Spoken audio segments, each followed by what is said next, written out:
Méditons avec la communauté des disciples du Christ vivant en ce jeudi 27 juin 2024, 12e semaine du temps ordinaire, année liturgique B.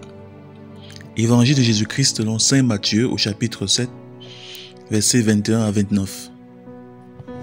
En ce temps-là, Jésus disait à ses disciples: « Ce n'est pas en me disant Seigneur, Seigneur, qu'on entrera dans le royaume des cieux, mais c'est en faisant la volonté de mon Père qui est aux cieux.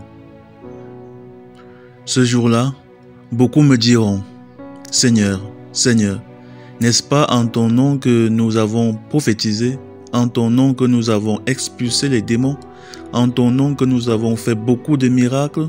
Alors je leur déclarerai, je ne vous ai jamais connu. Écartez-vous de moi, vous qui commettez le mal. Ainsi, celui qui entend les paroles que je dis là et les met en pratique est comparable à un homme prévoyant qui a construit sa maison sur le roc.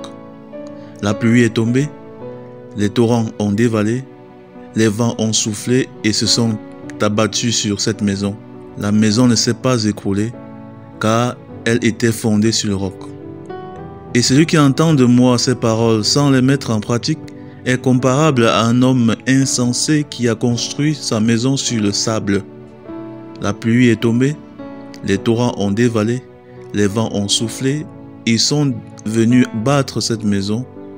La maison s'est écroulée et son écroulement a été complet. Lorsque Jésus eut terminé ce discours, les foules restèrent frappées de son enseignement, car il les enseignait en homme qui a autorité et non pas comme leurs scribes. Acclamons la parole de Dieu. Méditation. Frères et sœurs en Christ, que la grâce de notre Seigneur Jésus-Christ abonde dans chacune de nos vies. Ce matin, le Seigneur Jésus nous donne le secret de la vie chrétienne, que nous connaissons tous, mais qu'il est nécessaire de rappeler chaque jour. La vie chrétienne n'a de sens que si nous mettons la parole de Dieu, la parole que nous entendons de Dieu en pratique. Que si nous faisons des commandements du Seigneur la base de nos vies. En effet, le Seigneur nous enseigne, la maison bâtie sur le roc ne s'effondrera pas lorsque les tempêtes de la vie surviendront.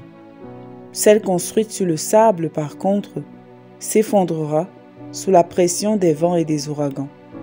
Le Seigneur sait donc que nous passerons forcément par des moments difficiles, que nous aurons à affronter des difficultés, parfois très grandes, des pertes, des crises, des moments de doute, de faiblesse.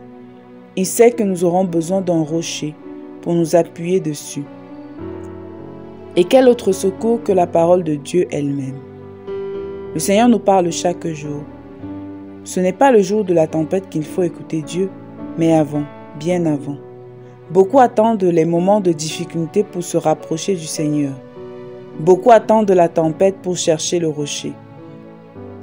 Heureux celui-là qui s'appuyait dessus depuis, qui était déjà installé. C'est pourquoi il est important de prendre l'habitude saine et vitale de méditer la parole de Dieu dans la prière et de la mettre en pratique. Il faut avoir pour but journalier et s'efforcer chaque jour à écouter la parole de Dieu et à faire ce qu'il nous dit.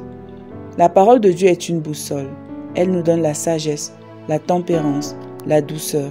Elle nous façonne pour les moments d'épreuve et nous prépare aux difficultés qui surviendront certainement. Si nous ne nous sommes pas laissés transformer par elle, lorsque nous perdons notre travail par exemple, lorsque nous perdrons notre fortune, que ferons-nous sans la parole de Dieu? Lorsque nous traverserons une crise, nous ne saurons pas comment agir. Quel verset nous guidera? Quelle parole de Dieu nous donnera le courage d'agir, la force de rester calme, de demeurer dans l'espérance? Quelle parole de Dieu nous donnera la force de recommencer, de nous humilier dans certaines situations? Lorsqu'un sportif se prépare pour une grande compétition, il s'entraîne tous les jours, il s'entraîne constamment.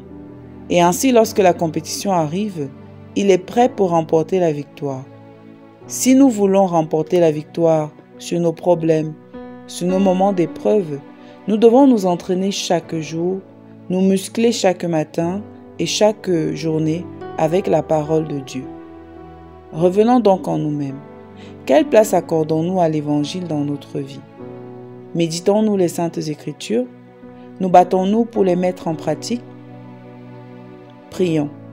Seigneur, accorde-nous la grâce de faire de ta parole la boussole de nos vies, que nous puissions chaque jour t'entendre et faire ce que tu nous demandes.